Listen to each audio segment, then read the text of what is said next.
The afternoon sun gleamed off the glass doors of the Regency Grand Hotel in San Diego as Commander Sarah Mitchell stepped out in her civilian clothes, unaware that in 30 seconds, officers Derek Walsh and Ryan Cooper would have her face pressed against the hot concrete while 10 of the most elite warriors in the United States military emerged from their vehicles like shadows given form.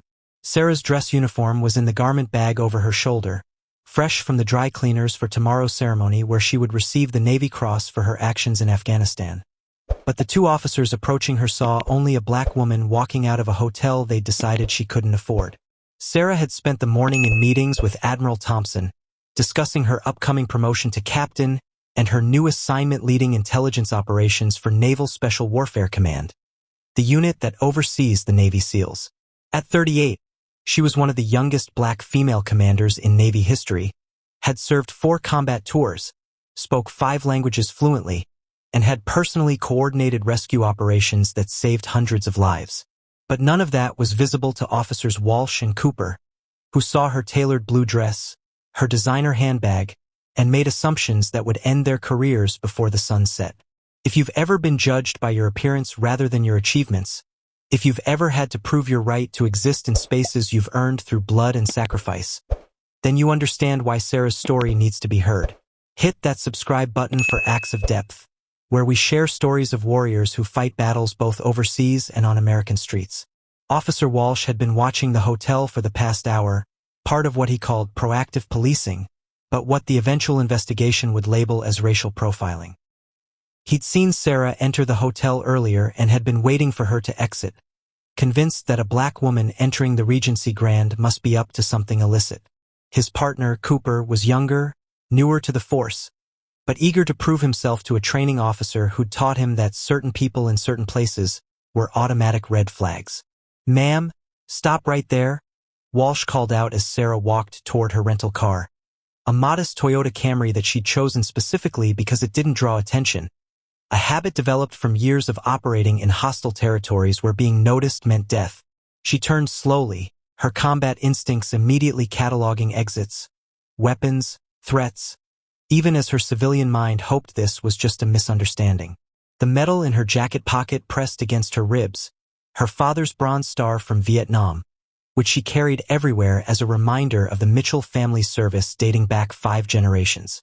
Her father, Command Sergeant Major James Mitchell, had died 2 years ago, but not before seeing his daughter achieve ranks he could only dream of in his segregated unit. He taught her that sometimes the most dangerous battles were fought in peacetime, against enemies who wore the same flag on their shoulders. "Is there a problem, officers?" Sarah asked, her voice calm and measured, the same tone she used when negotiating with Taliban commanders or de-escalating tensions in war zones. But Walsh had already decided what he was seeing. A black woman who'd probably stolen something from the hotel, or was running some kind of scam, or any of the dozen scenarios his prejudice had pre-written before she'd even opened her mouth. "We've had reports of suspicious activity," Walsh lied smoothly, his hand already resting on his service weapon, a gesture meant to intimidate that Sarah recognized from 100 checkpoints in Afghanistan. "We're going to need to see some identification and ask you some questions about what you were doing in that hotel." Cooper flanked her other side, his body language aggressive, trying to box her in against the hotel's exterior wall. Sarah's muscle memory from SEER training, survival, evasion, resistance, escape, kicked in automatically, her body positioning itself to maintain mobility, but she forced herself to remain civilian, to not default to the combat responses that could turn this encounter lethal. "I was in a meeting," Sarah said evenly, reaching slowly for her purse. "I'm happy to show you my identification." But as her hand moved, Walsh stepped forward aggressively, grabbing her wrist with enough force to leave bruises. "Keep your hands where I can see them," he barked, loud enough that people on the street stopped to watch, phones already coming out to record. What Walsh didn't know was that at that exact moment, 10 Navy SEALs from SEAL Team 3 were parking their vehicles after finishing their own meeting at the hotel, a briefing about their upcoming deployment where Commander Mitchell would be their intelligence liaison. Master Chief Jackson Rivers, a mountain of a man who'd served with Sarah in Afghanistan, was the first to spot the confrontation. His blood turned to ice as he recognized not just a fellow service member, but the woman who'd personally saved his team from an ambush by providing real-time satellite intelligence that identified an IED-laden killing zone. "Officers, I'm Commander Sarah Mitchell, United States Navy," Sarah said clearly, but Walsh was already spinning her around, pushing her against the wall with the kind of excessive force that would later be dissected frame by frame in court proceedings. "Sure you are," he sneered. "And I'm the president. You match the description of someone we're looking for. Black female, 30s, suspicious behavior around luxury establishments." Cooper pulled out his handcuffs, the metal clicking with finality. "You're being detained for suspicious activity and potential theft. Anything you say can and will be used against you." Sarah's mind flashed to tomorrow's ceremony, to the admiral waiting for her report, to the SEALs she was supposed to brief on their insertion routes. But she remained silent, knowing that words wouldn't penetrate the armor of their assumptions. That's when Jackson Rivers started moving, his teammates following without question: Lieutenant Marcus Thompson, Chief Petty Officer David Kim, Petty Officers Rodriguez, Johnson, Williams, Anderson, Martinez, Brown, and Specialist Carter. They didn't run. SEALs never telegraphed their intentions. They simply materialized around the scene like water flowing into available space, their presence changing the entire dynamic without a word being spoken. "Gentlemen," Rivers said, his voice carrying the quiet authority of someone who'd killed enemies in 12 countries but never raised his voice in anger. "You're about to make the worst mistake of your lives." Walsh spun around, his hand going to his weapon, but found himself looking at 10 men who radiated lethal capability despite their civilian clothes. They weren't threatening, weren't aggressive, but something about their stillness, their positioning, their eyes, made both officers freeze. "Step back. This is police business," Cooper managed, his voice cracking slightly. He'd been in 2 firefights in his 3 years on the force, but something about these men made those experiences feel like playground scuffles. "This woman is being detained on suspicion of—" "That woman?" Lieutenant Thompson interrupted, his Louisiana drawl deceptively calm. "Is Commander Sarah Mitchell. She coordinates intelligence operations for Naval Special Warfare Command.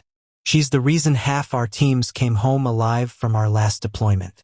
And tomorrow, she's receiving the Navy Cross from the Secretary of the Navy." The color drained from Walsh's face, but pride and prejudice fought against reason. "I don't care who she claims to be. She matched a description. She was acting suspicious." But his words were cut short as Chief Kim pulled out his phone, already connected to someone important. "Admiral Thompson?" "Yes, sir, we have a situation. Commander Mitchell is being arrested by San Diego PD outside the Regency Grand." "Yes, sir. The same Commander Mitchell who's receiving the Navy Cross tomorrow." The transformation in the officer's demeanor was instant but incomplete. Fear replacing arrogance, but not yet accountability. Walsh's hand fell away from his weapon as the reality of the situation crashed over him like a cold wave.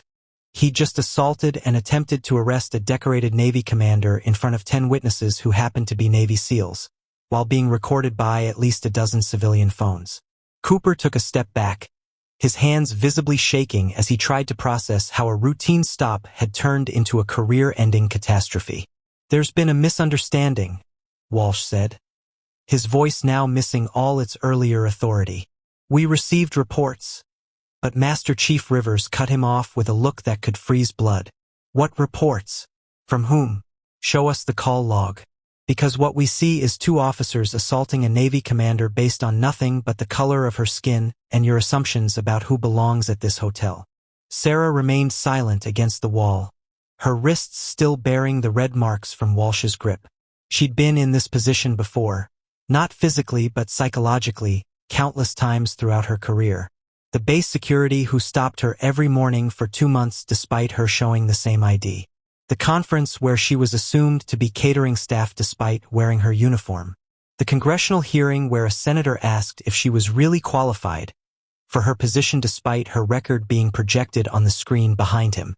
Rodriguez, the team's medic, stepped forward. "Commander, are you injured? We need to document any harm for the report." His phone was already out, photographing the marks on her wrists, the disheveled state of her dress, the position the officers had forced her into. Each image would become evidence, but more than that, They were documenting a moment that exemplified what Sarah and countless others faced. The exhausting burden of constantly proving their right to exist in spaces they'd earned. "I'm fine, Rodriguez," Sarah finally spoke, her voice steady despite the humiliation burning in her chest. "But I want every second of this recorded. I want it clear that I identified myself, that I offered to show identification, and that Officer Walsh chose to use force instead of following proper procedure." She turned to face Walsh directly, and something in her eyes made him step back. "I've been detained by Taliban fighters, questioned by Russian operatives, and held at gunpoint by Somali pirates.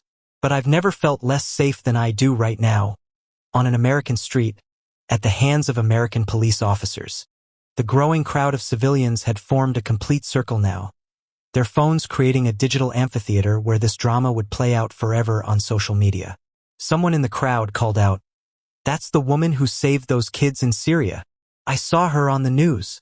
Others began Googling, and within seconds, Sarah's face was being matched to news articles about her military accomplishments, her humanitarian work, her testimony before Congress about improving diversity in special operations.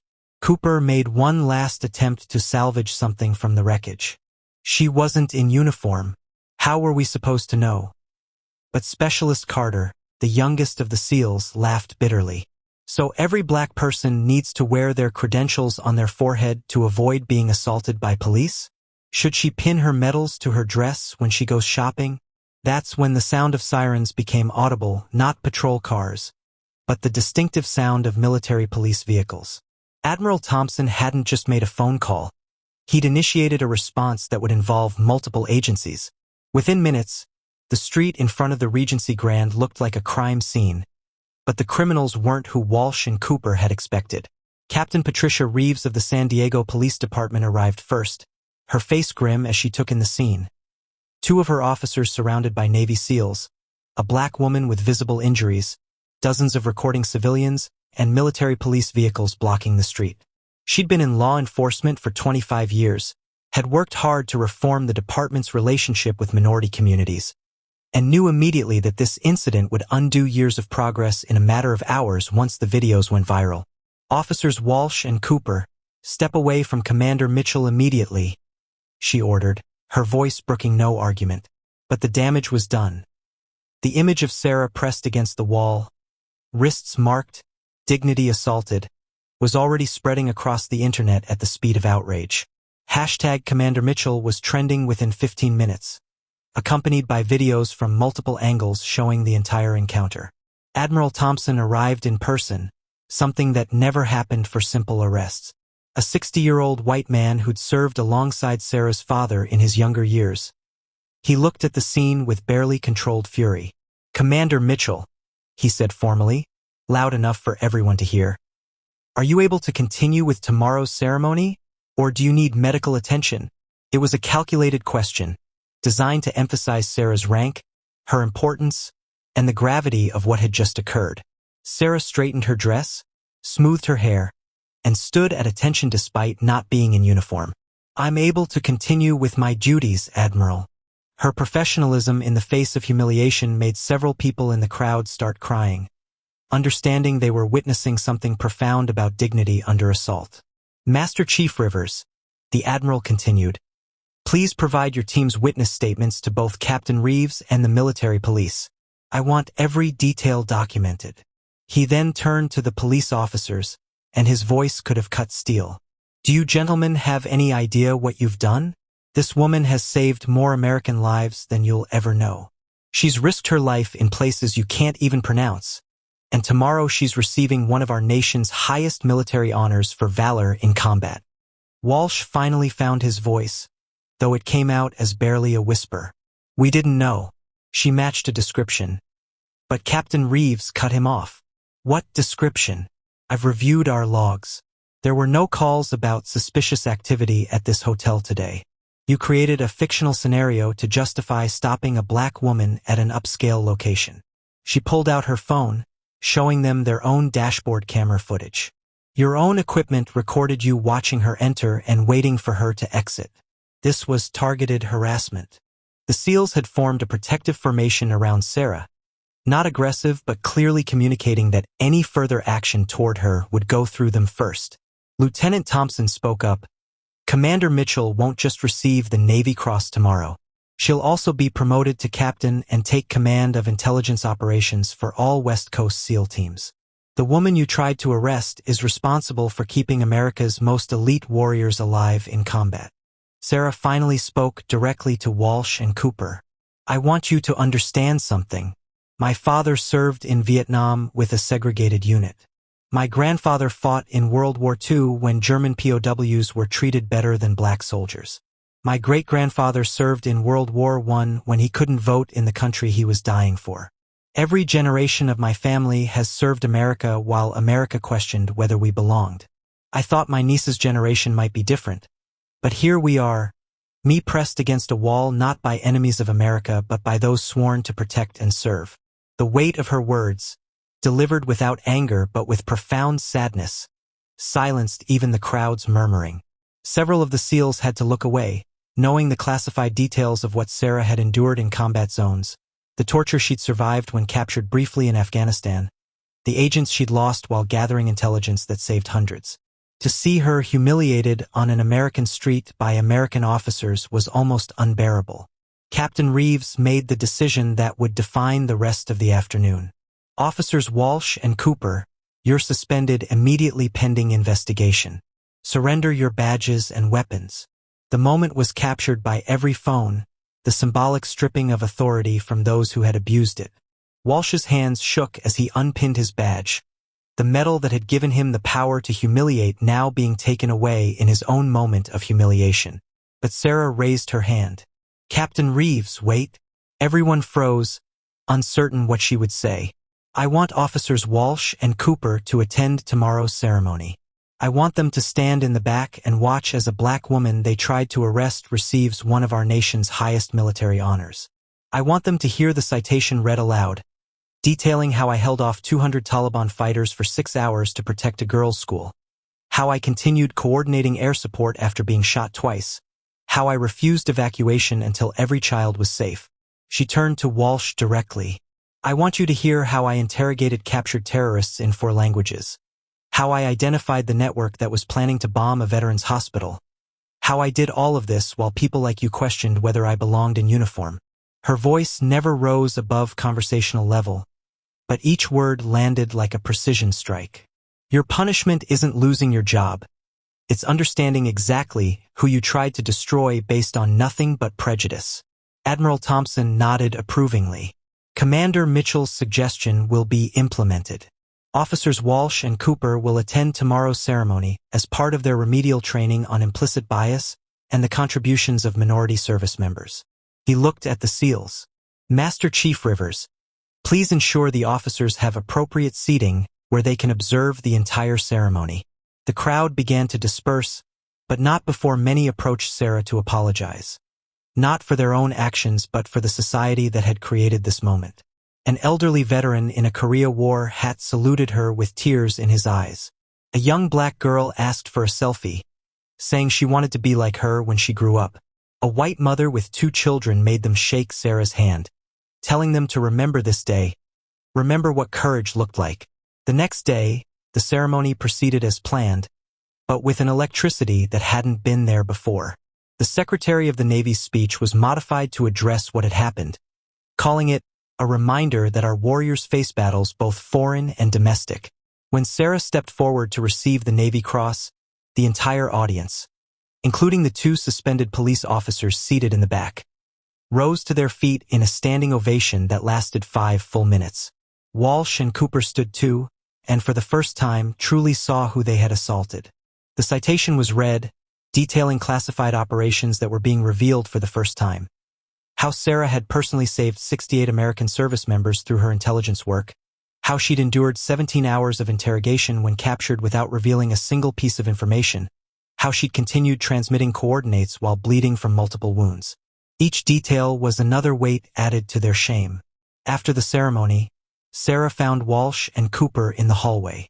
Both men couldn't meet her eyes. I don't forgive you, she said simply. Forgiveness would suggest that what you did was forgivable. But I want you to know that I'll continue serving the country that allows people like you to wear badges. I'll continue protecting the freedoms that you tried to deny me. Not because you deserve it, but because that's what patriots do.